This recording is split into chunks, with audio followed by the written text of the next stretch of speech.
When we're young, we move with freedom and confidence, with a great resilience to injury. But somewhere along the line, we develop poor habits and become more vulnerable to back pain. Back Pain Solutions features evidence-based and practical advice to help you take back control of your health and get back to the activities you love. This is your guide to better back health through movement. So join us as we demystify some of the commonly held beliefs about back pain and build your confidence to a stronger back the smart way. Welcome back to the Back Pain Solutions podcast, everybody, with me, Ben James, and as always, my co-host, Jacob Stain. Good evening, Jacob. Good evening, Ben. So today's show is all about a reflection on the year and I guess a focus on the reflection of our own training to a large extent and how this year has changed the way that we train, or at least in the short term, it's changed the way we train given the lockdown situations that we've all experienced. And it's 2020. If people are listening back, it's the 8th of December at this stage. So it's still fresh in the mind for us at this stage. But if you're listening back one day, then maybe this all seems a bit surreal.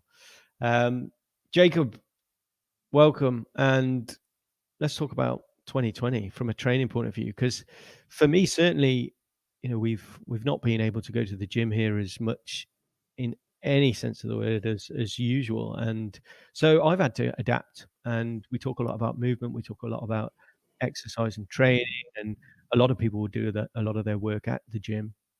But what are your thoughts on the kind of situation and the experiences? And do you feel that it will change the way that people train forever? Because I think a lot of people have quit the gyms locally, and maybe they will never go back. I don't know. What are your thoughts? Yes, first of all, for myself, I've had an interesting experience because I thought with the first initial March, April, May, almost 2.5 months of having my practice closed, that I would train at home, and as soon as this thing is calming down, everything's going to open up, and we're going to go back, and we're going to just return to having a lovely summer. And summer's usually the time at the CrossFit gym, we train outside. So it's really the highlight of the year. And everybody's, it's just a lot of fun being there. And it's also very social. And so I was really looking forward to that. But it turned out very different now looking back at it to what I had expected at that point. And I would say for me at the moment, instead of the 2 to 3 times at least in the winter that I went a week, now I'm more or less going once in 2 weeks to the gym, where I do things that I otherwise can't do home, like rope pull, sled push, farmer's walk, and sandbag carry. Things that I really like to do, Mm-hmm. but I need obviously the equipment to do. And I also go just because of the social aspect of it. I know the owners very well, and some of the trainers, the personal trainers, and the guys who give lessons, and they're my friends. And when I haven't gone for a couple of weeks, I just feel like I really miss them, and I really miss the environment. Okay. And if it wasn't for the social side of it, would you still go just because of the sleds and things like that? But otherwise, you feel like you're getting what you need from working out at home, and why not go back? From a training point of view. I think it's about 50-50. I mean, as much as I want to see my friends, I really miss the training possibilities as well. Mm-hmm. And so I really want to go, and I don't always train as hard as I do when I was a bit younger.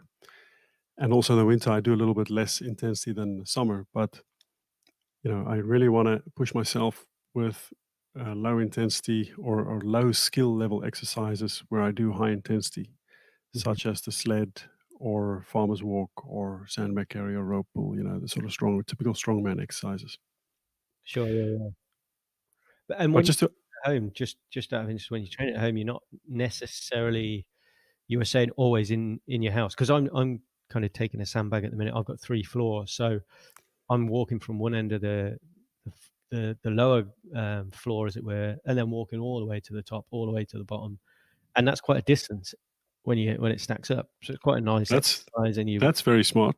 That's very you smart. You walk up the stairs with your sandbag. exactly, yeah. So then I'm kind of, Great. you're getting that additional workout, and it's really effective. And you realize, on reflection, you can be pretty creative, you know, Yes. depending on where you live. But you were saying that you do some of the farmers walks with kettlebells, but you'll walk outside. So talk us through that. If you and talk us through the equipment that you've got that you find is useful. Yes, I will live in an apartment 4 stories high. So I put some kettlebells in a lift, go all the way down, and then I will just go outside. And we have a park right at the back of our apartment building.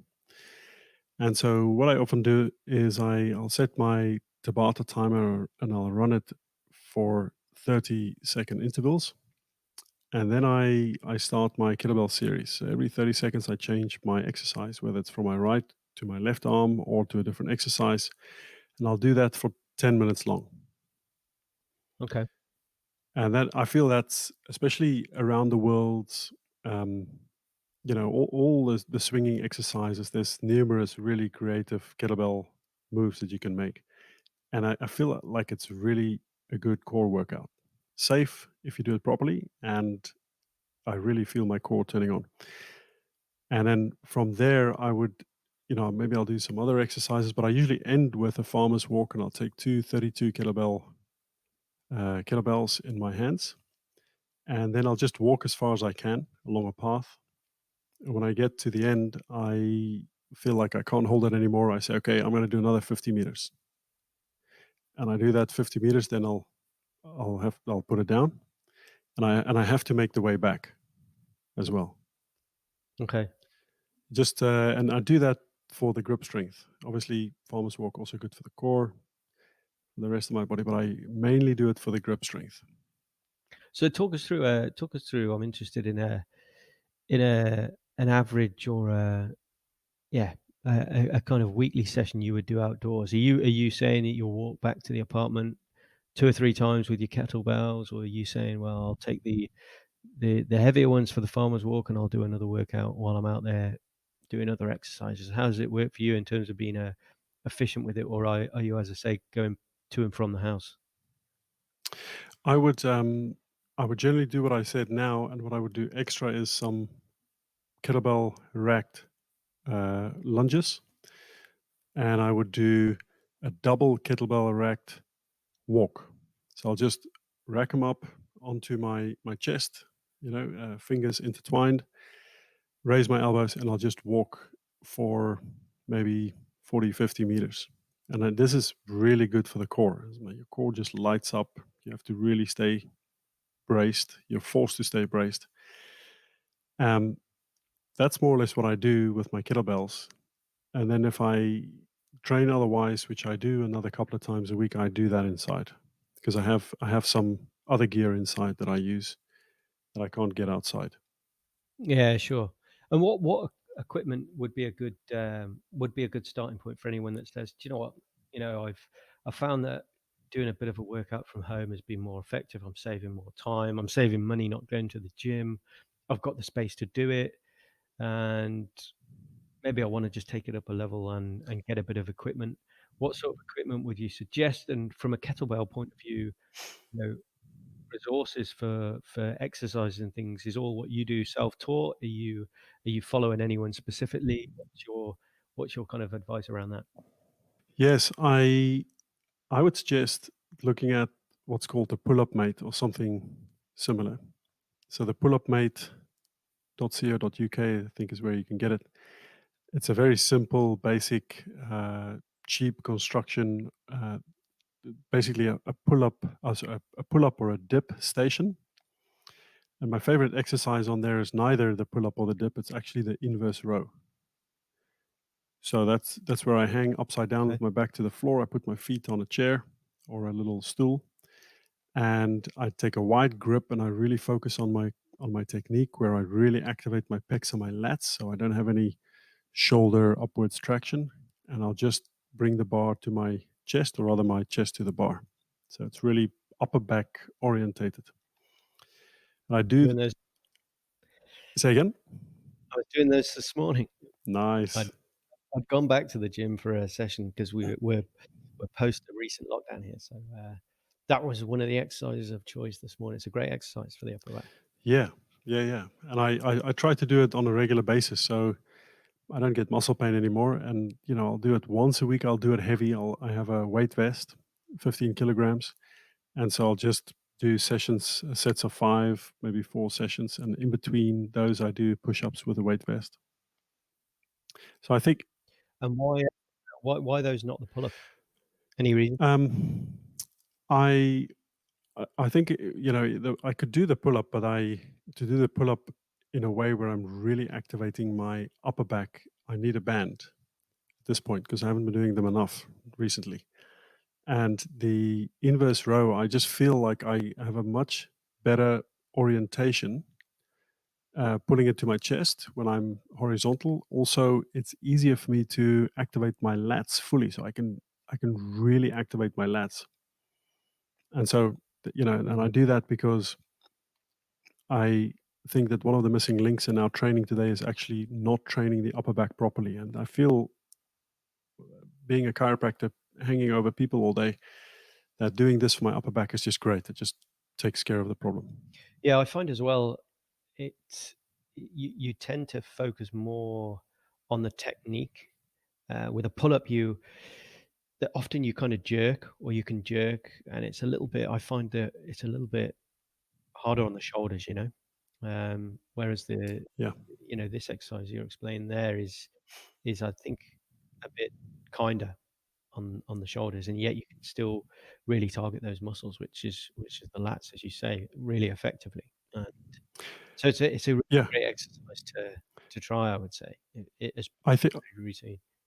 I agree with you because the thing is that what just to add to what you're saying there, I think the inverse row is actually a step towards doing a good pull up. I think the inverse row can be used to develop your upper back so you're able to do a proper pull up, gymnastic pull up, and not some kind of kipping or Mhm. bicep driven pull up. Yeah, yeah. Yeah, for sure.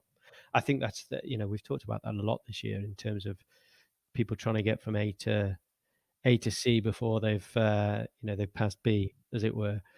Yes. Trying to take shortcuts, and this is that you definitely see this in the kind of CrossFit culture where people are, yeah, they might do a bit of an onboarding session depending, and that the quality of that depends on the quality of the trainers in the gym.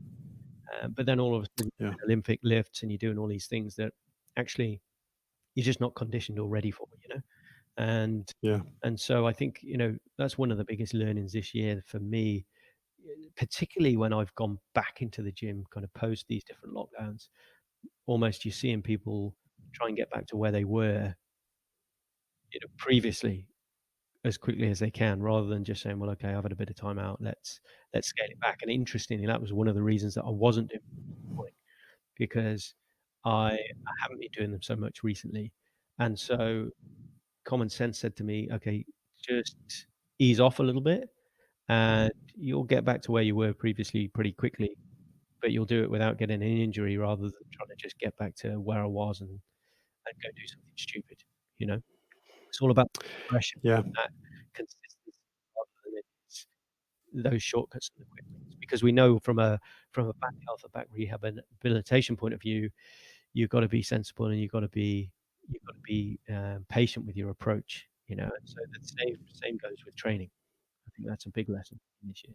I think the skill is to, if you know that you're not able to really push it because of your circumstances not allowing it, either working too much or being in a either stressful situation or having children, something that's costing a lot of energy. I think the skill is to taper your training, keeping it at a low level, not trying to do silly stuff, push it too much, but keep it at that level until you find that you're out of that situation where you can now give more and you can push yourself more, where you know that you're going to have more time to recover, more time to rest.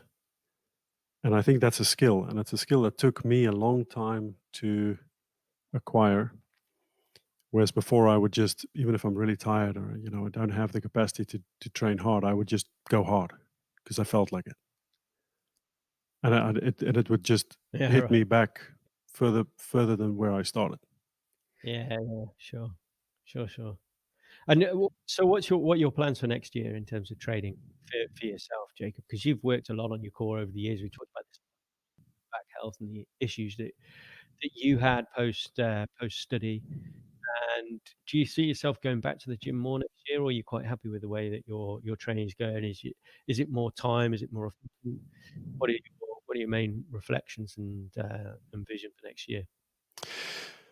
I I would really like to go twice a week at least, and I'd like to do one session sort of more strongman training orientated, and another session more maybe barbell oriented.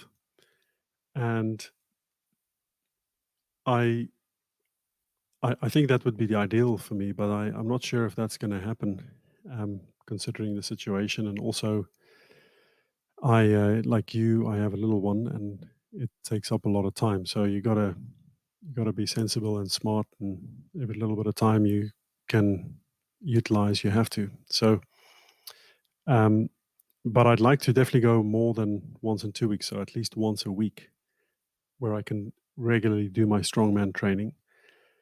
Um, and then I think, what we just discussed is I need to see how busy I am with what we're doing here at Smart Strong, and also what I'm doing in my practice. See how that goes, what it allows me to do, and how much I'm willing to take time off to train, and then find a balance. But it's and I find that that actually my body, having had this time where I'm not doing so much intense training, so heavy, has actually been very good for me.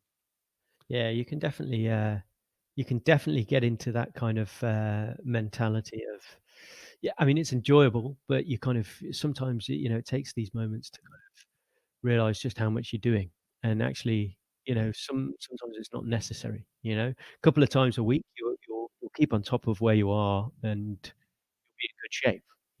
And yeah, it takes a bit more effort at the beginning to maybe get to that initial goal or that Yeah. that end. But to maintain it, you don't need to do as much, and that's where Yes. put in the hard work. It's taking the opportunity to take a step back and look Yes. after yourself Yeah. and enjoy the rest as well. Because that's just so important as well. We live such busy lives. Taking those rest periods, taking that time out is incredibly important. And I think that's another thing from this year that people have beat themselves up sometimes for the additional time they've had, and we're so not used to that we're trying to fill the void, as it were. And actually, sometimes it's kind of taking the opportunity to just relax and enjoy it, take a moment, and because no doubt as lockdown and vaccines roll out, because today is the first day that anyone's got a vaccine for COVID in the UK, and that's gonna massive rollout in the coming weeks, as you can imagine, globally. And so suddenly life's probably gonna go back to relative normality, which in many ways is a good thing. But ultimately, for a lot of people, it's gonna be more time in the office again, and suddenly this free time is gonna be gone. So it's we've talked a lot about keeping motivated, keeping active, and taking the time to look after yourself, but at the same time, a lot of that involves taking those opportunities to rest. I think that's gonna be a big thing moving forward that people are gonna wanna hold on to, is that additional time that they did have, they're gonna miss. So those moments, don't feel guilty, and take the opportunity to rest as well is gonna be my mantra in 2021. Don't be a busy fool. Take those opportunities to rest, relax, and that's just mind and body. Great.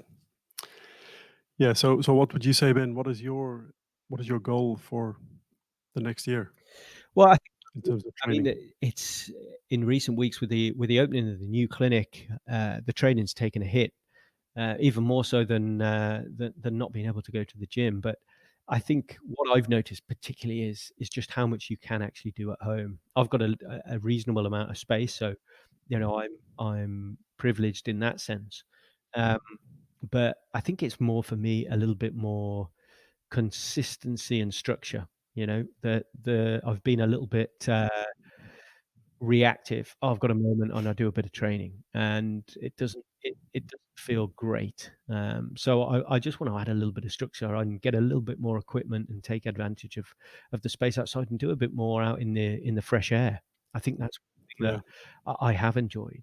Um, Rather than being in the gym, getting the fresh air in the lungs as well alongside the training is enjoyable as the exercise itself, you know?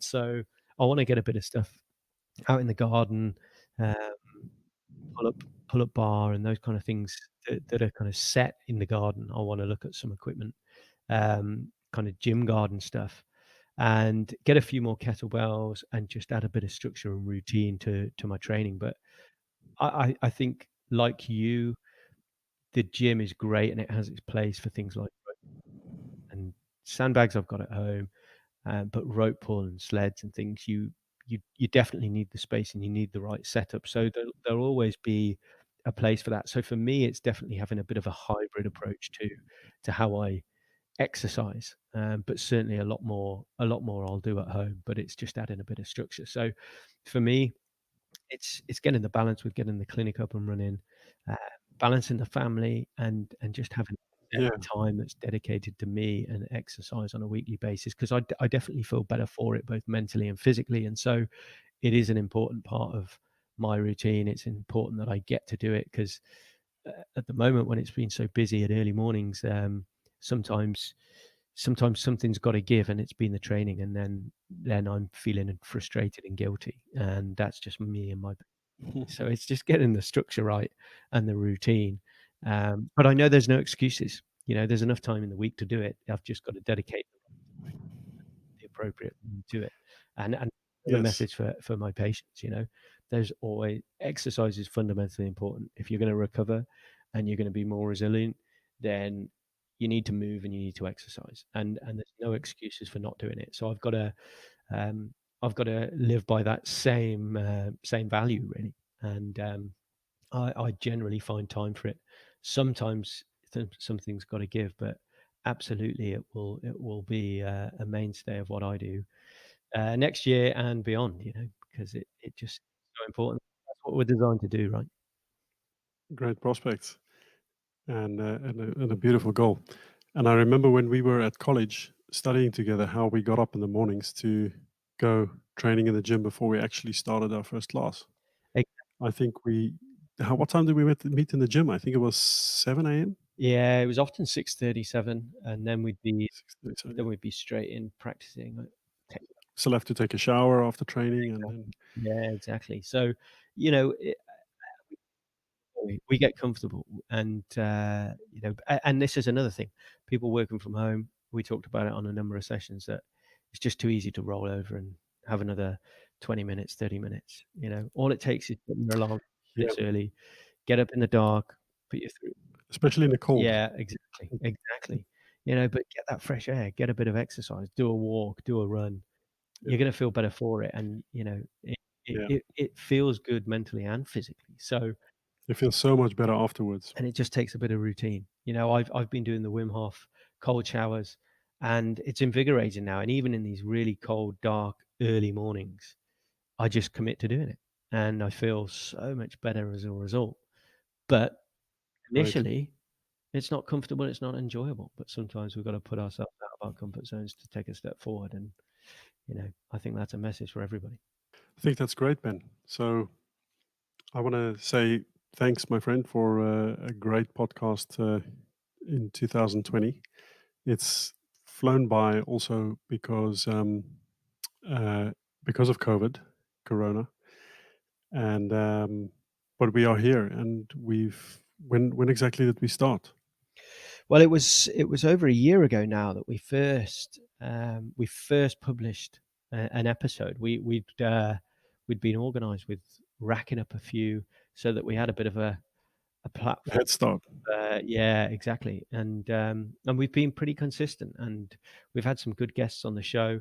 More guests planned for next year. I think that's going to be a big focus for us, having more guest episodes than just kind of solo joint shows. But they'll continue with a little bit more focus as we get a bit more time and continuing to improve the quality and ultimately get that course out there, which we've talked a lot about, and we've made a lot of progress, and we've had a lot of feedback, and it's definitely going to be a beneficial product for people listening. So excited to launch that next year, excited to continue the podcast, excited to get more guests on the show, and excited to continue spreading the word and helping people to build stronger backs and get back to the activities they love. So, I'll look forward to continuing that journey with you, my friend, next year. And we've got a potential guest or so on the show before the end of 2020, but we hit it hard again from next year. And we appreciate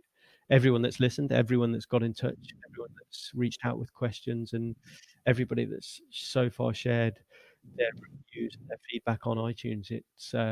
It's really been a beneficial um, thing for us in terms of improving the show, but it's great to share the message and share the information and help more people. So please, as always, head over to iTunes, give us a rating, give us a review, head on over to the website, leave a comment, and we're happy to get back in touch, happy to help, and happy to share more of your messages on the show. So we thank you as always for listening, and we will look forward to seeing you again on the next show.